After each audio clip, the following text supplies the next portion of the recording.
Hello everyone, welcome to your channel PG coaching classes. I am Parwaz Khan, your helper. I hope आप सब लोग बेहतर होंगे। जैसे कि गाइस हम पिछली क्लासेस में डिस्कस कर चुके हैं प्रेजेंट परफेक्ट कॉन्टिन्यूस के अफर्मेटिव, नेगेटिव, और आज हम डिस्कस करेंगे सिंपल इंटरोगेटिव और डुअल इंटरोगेटिव सेंटेंसेस को।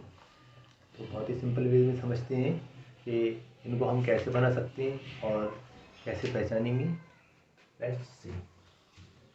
तो आपको सबसे पहले स्ट्रक्चर समझना होगा कि जब हम सेंटेंसेस को बनाते हैं तो कैसे बनाते हैं, या फिर मैं कहूँ कि उससे पहले भी आपको समझना होगा कि simple interrogative and dual interrogative में क्या डिफरेंसेस होते हैं और क्या सिंपल इंटरोगेटिव और डुअल इंटरोगेटिव किस बेसिस पे हम बोल सकते हैं कि ये सेंटेंस हमारा सिंपल इंटरोगेटिव का है और ये सेंटेंस हमारा डुअल इंटरोगेटिव का है।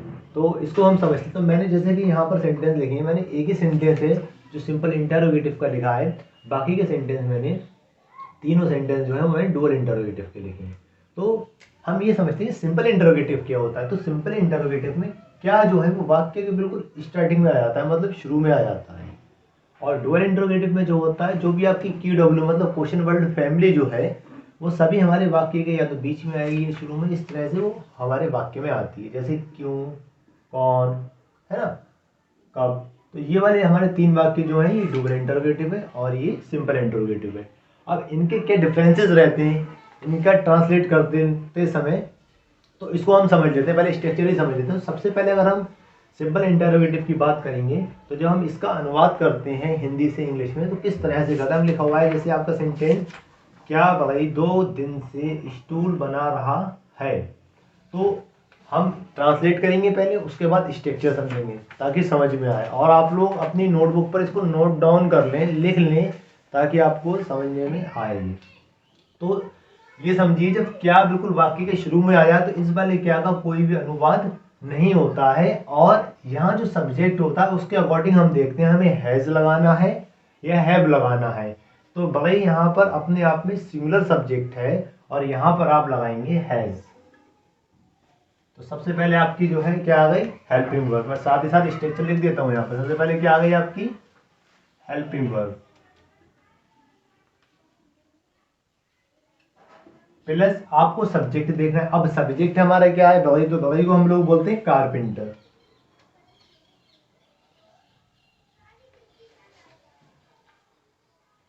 नेक्स्ट, अब आपने हैज कारपेंटर कह रहे हैं क्या बगई 2 दिन से स्टूल बना रहा है। अब हमारी हेल्पिंग वर्ब सबसे पहले हमारी आ गई, उसके बाद हमने सब्जेक्ट लगा दिया।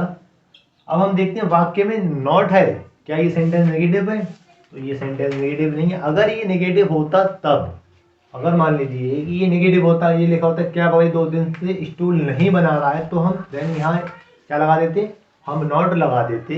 बट यहाँ पर नेगेटिव नहीं है इसलिए हम यहाँ नॉट नहीं लगाएंगे और हैज कारपेंटर बीन हमने कंप्लीट कर दी। अब कर क्या रहा, अब हम लगाएंगे मेन वर्ब। हमने बीन लगा दिया, अब हमारी आएगी MV की फर्स्ट फॉर्म। तो बनाने की फर्स्ट फॉर्म मेक होती है किसी भी चीज को, और ING हम लगाएंगे तो कर देंगे making. Has carpenter been making, और क्या बना रहा है, the stool.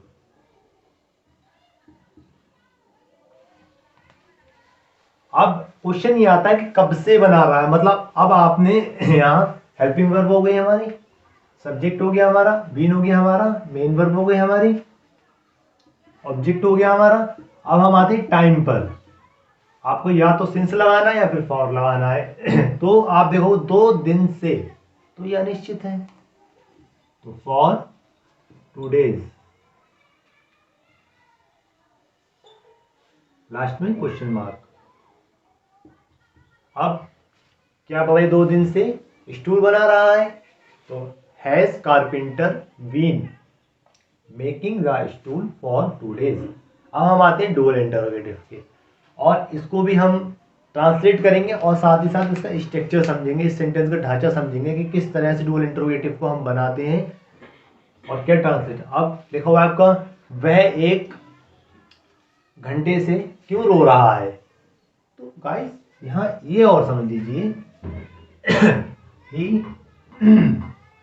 She sorry it name I we you they. ये प्लूरल मतलब आप हैव लगाएंगे, ये सिंगुलर मतलब आप हैज लगाएंगे।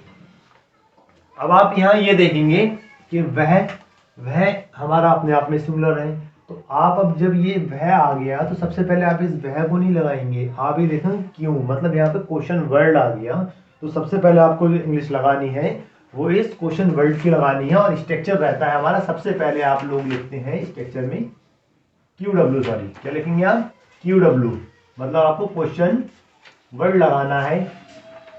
तो क्योंकि इंग्लिश होती है हमारी वाई। उसके बाद ये देखेंगे वह सिंगुलर है या प्लूरल है, वह जो है हमारा वह सिंगुलर है, इसीलिए हम लगाएंगे हैज। लगाएंगे why has he been, why has he been, वह 1 घंटे से क्यों रो रहा है, क्या कर रहा है, वाई हैज ही बीन। अब रोने की, अगर वो सिसक कर रो रहा है, मन ही मन मतलब धीरे धीरे रो रहा है, उसकी आवाज किसी को नहीं आ रही है, तो आप उस कंडीशन में लगाएंगे वीप। और अगर वो जो छोटे बच्चे होते हैं, आप लोगों ने देखा भी होगा, वो चिल्ला कर रोते हैं, है ना, उसको हम बोलते हैं क्या। तो यहाँ पर जब बच्चा बड़ा है, ठीक ठाक है, और वो हो सकता है अपने एग्जाम में फेल हो गया हो या ऐसा कुछ और हुआ हो, तो इस वजह से क्या कर रहा है, रो रहा है, तो हम लगाएंगे वी, ING, वीपिंग। तो हमने QW लगाया, प्लस हम क्या करेंगे HV, हेल्पिंग वर्ब, प्लस आपका सब्जेक्ट, प्लस आपका सब्जेक्ट के बाद में अगर नॉट होता तो नॉट, यहाँ नॉट नहीं है, बीन। फिर आपको देखना है मेन वर्ब, वर्ब की फर्स्ट फॉर्म, और plus ING, plus object, plus time मतलब सिंस या फॉर में से एक, प्लस आपका लास्ट में क्वेश्चन मार्क। अब यहाँ लिखा हुआ है why has he been weeping, अब कब से रो रहा है, 1 घंटे से, तो ये हमारा अनिश्चित है, हम लिखेंगे फॉर 1 घंटे से, 1 आवर, लास्ट में क्वेश्चन मार्क। नेक्स्ट लिखा हुआ है आपको सुबह से कौन बुला रहा है, यहाँ पे सब्जेक्ट जो होगा वो आपको सुबह से कौन बुला रहा है, तो कौन जो है वो हमारा क्वेश्चन वर्ड है। और सबसे पहले तो आपको सुबह से कौन बुला रहा है, तो इस कौन की इंग्लिश जो है आप सबसे पहले लगाएंगे, लिखेंगे हु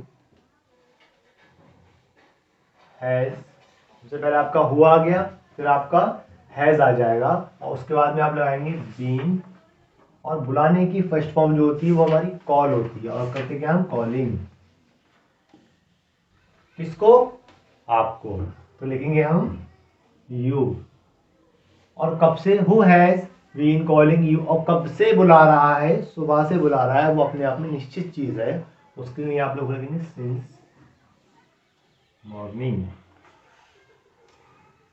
और लास्ट में क्वेश्चन मार्क। नेक्स्ट सेंटेंस आपका, मैं कब से तुम्हारी प्रतीक्षा कर रहा हूँ। अच्छा, ये आप लोगों का होमवर्क भी है, ये आप इसको खुद बनाओ, मैं इसकी इंग्लिश आपको ऐसी ओरली बता देता हूँ कि इसका इंग्लिश क्या बनेगा। मैं कब से तुम्हारी प्रतीक्षा कर रहा हूँ, तो सबसे पहले आप इंग्लिश जो लगाएंगे वो लगाएंगे कब की। कब की इंग्लिश क्या होती है, आप लगाएंगे व्हेन। उसके बाद में मैं के साथ हेल्पिंग वर्ब क्या आती है, जैसे यहाँ लगाया था आपने, लगाएंगे आप हैव।